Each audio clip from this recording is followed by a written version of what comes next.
James Kaufman, World News Report today, July 25th, 2025. God bless you and yours, no matter where you are in the world. Please subscribe, give us a thumbs up, ring that bell for critical future updates. Ladies and gentlemen, we've had yet another large earthquake. Most of the agencies are calling it a 6.3 magnitude earthquake. The USGS has come in at a 6.2 magnitude earthquake. Macquarie Island, 10 kilometers of depth is the default depth here. Of course, this is not the only thing we have going on.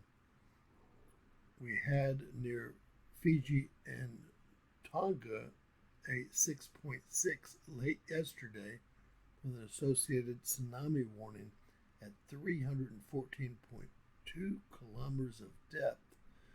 We're also continuing the swarm up on the Russian peninsula here, with I believe the biggest quake being a 6.1 currently. We have covered both of those.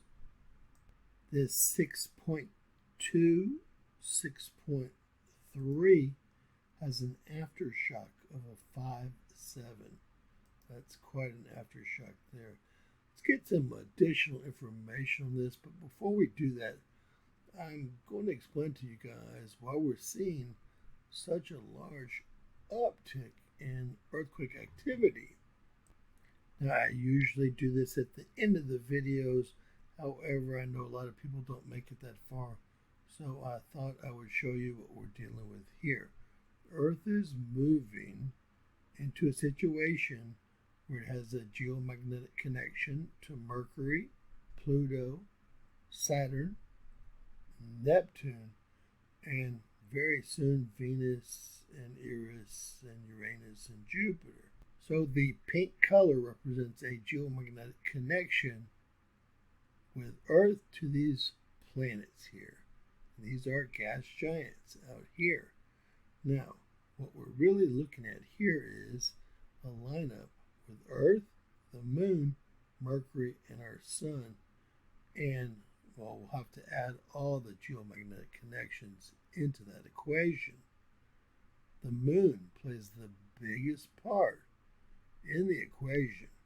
But what we're seeing is, and we were actually able to come up with these dates based on when the Moon would line up.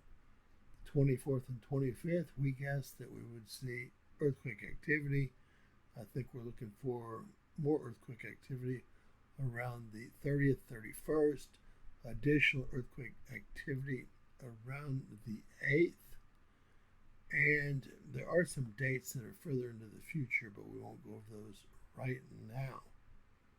So as we move forward, you can see the next major lineup is going to be here around the 7th or 8th, when the Moon gets behind Earth and it's lined up with the gas giants, and we have Mercury between the Sun and Earth.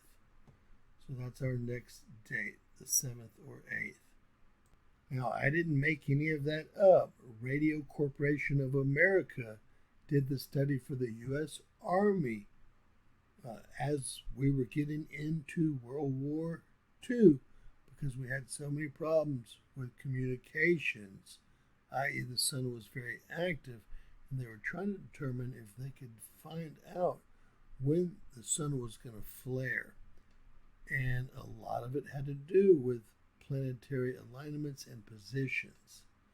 With that said, right now we're looking at earthquakes, which also have to do with planetary positions and alignments. Here we have a 6.3. The main source is Australia, and we have a depth of 10 kilometers, which is a default depth.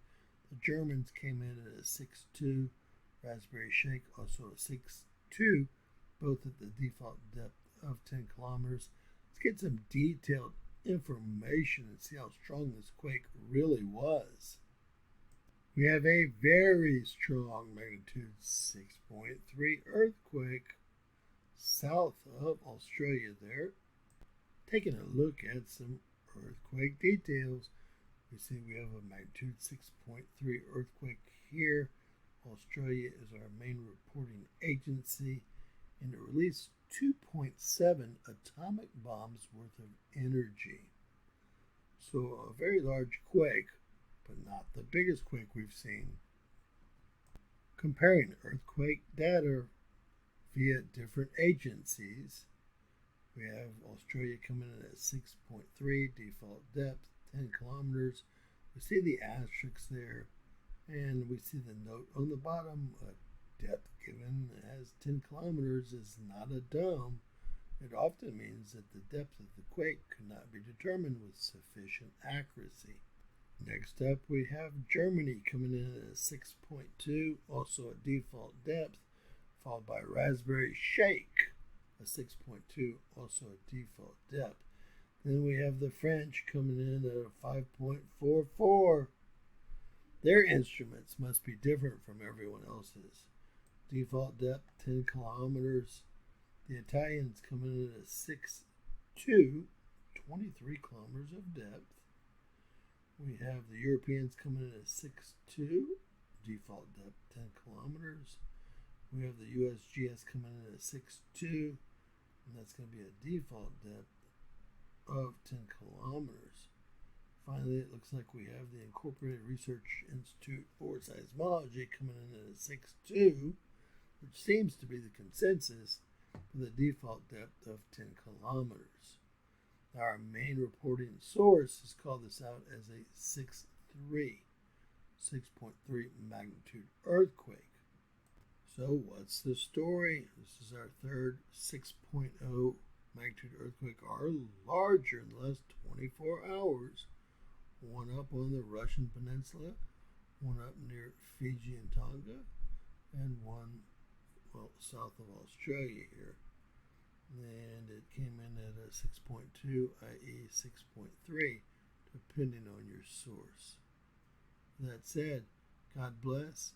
Please share, subscribe, and always remember, anything's possible. Bizarro world.